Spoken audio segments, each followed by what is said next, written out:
It has been 7 years, but it finally happened. The fan-made series that has given me life. And with much patience, I have been rewarded with the second episode of A Fox in Space. Welcome to my channel. Today I wanted to talk about a fan series that's given me joy. I know I'm exaggerating this, but I wanted to let you know I am a video game nerd in some areas. Shocker. I wanted to share this fan-made series that makes me adore the retro TV show style of sci-fi dramas and cartoons, then combine it with a game I've always wanted to see more of in a movie or show. Whether you know the franchise or not isn't an issue, as the creator gives off his best way of introducing the characters and the story. But first, have you heard of Star Fox? Star Fox is a third-person arcade-style rail shooter, developed by Nintendo for the SNES, and created by Shigeru Miyamoto. The game was successful with the SNES software and hardware capabilities, and when the Nintendo 64 was released, it revolutionized the graphics of video games. Miyamoto would reboot Star Fox on the Nintendo 64, calling it Star Fox 64, or Lilat Wars for the PAL region, creating this incredible player experience. It became popular in the 90s and influenced children who grew up playing the game, which would contribute to the fan creation of this series. The fan series creator Matthew Gafford is the series' independent animator and story writer. When he was younger, he loved drawing cartoon animals, so when Star Fox was released on the SNES and Nintendo 64, Gafford loved it so much that he wanted there to be a series since Nintendo hadn't done one before. He also adored the tone and world it had, and the characters' designs that resembled puppets seen on the box art. As Gafford got older, he created Star Fox art and Macromedia Flash animations of the characters on his Newgrounds account. Soon, his knowledge of video editing and animation effects would help boost him in pursuing his childhood dream. The passion for the Star Fox game was enough to create this series. He started a Patreon to help get him started on his work, and the series would have been called Star Fox the Animated Series, but he would change it to A Fox in Space due to Nintendo licensing. He had previously worked on another animated movie called Drug War in 2006. Unfortunately, his work would be lost due to a damaged disc, so the movie never saw the light of day. He also mentioned another animation he would work on with original characters, but puts it aside as he continues his work on the fan series. A Fox in Space is a series that adapts the Star Fox games in a really elaborate way. The series' dark and edgy tone inspired by the games created this remarkable narrative. The series brings charming characters and makes me appreciate the subtle references in moments of their personalities. It has some adult themes and innuendos which give off the edgy comedic moments. I found it entertaining to watch as these characters interact and have this fun chemistry or rivalry among each other. It sets up the lore of the franchise we rarely see, while the games keep it relatively simple story-wise.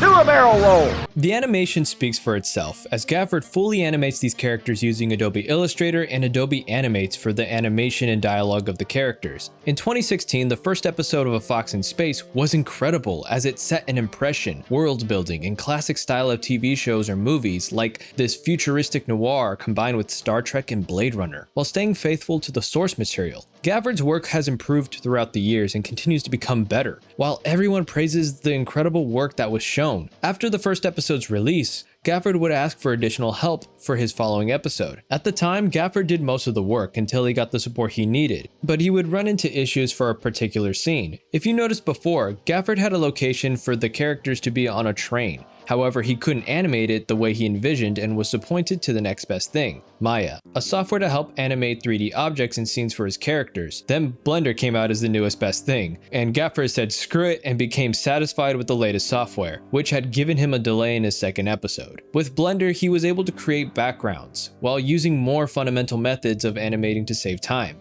He would make 3D builds to animate over character models when creating characters. He gets additional support in numerous scenes and works with the rest. Truly a talented group of people to support this fantastic work. I appreciate the time they make the episodes the best they can be. I kept waiting for this new episode knowing this would take a long time, but art can't be rushed, so I'm pleased with the final results of both episodes. Can't believe I lost a scout! What makes this the best series so far isn't just the animation. The fully fleshed out characters living in this universe where they act like people, minus the fact that they're not humans. Yet they feel like people we can relate to and understand their perspectives. They have families, jobs, and how they talk to others. It doesn't need action every time to make it a great story. The dialogue is really well thought out and uses character traits to put them in positions making you curious about what'll happen next. When you look at these characters, they have a story about them with the detail in their designs. They remind me of the 90s drama films with military veterans, teenage greasers, nerdy kids playing video games, and crooked criminals or deadly soldiers. It has so much personality. It's more grounded and realistic as they have a series of conversations and how they can be profound and goofy, but it works.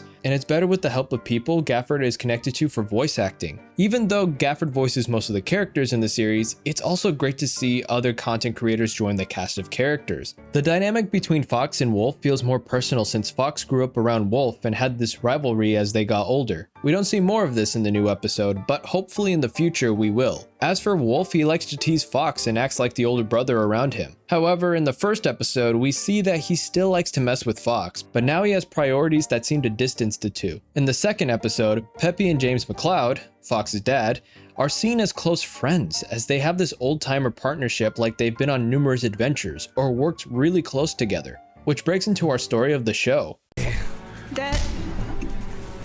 That's right. The story for this series takes inspiration from the games, which were altered and add something original. It goes into how independent animators are like a continuation of the classic Saturday cartoons you want to watch with friends or family, while this series introduces a new story for these characters. The first episode plays into a galactic system called Lilat, a business of adventurers for hire or mercenaries that get paid to protect people and follow orders. Fox McCloud is our main character and is the team leader of Star Fox, while his rival, Wolf O'Donnell, has his own group known as Star Wolf, and he wants an upper hand against Fox and his crew, which is seen in the games but doesn't fully develop that story. It's a significant subplot in the series, and it's part of a bigger story that connects to the antagonist Andros, a scientist who worked with James McCloud beforehand. They had these differences, and there is something that Andros needs that's important to him in ruling Lilat.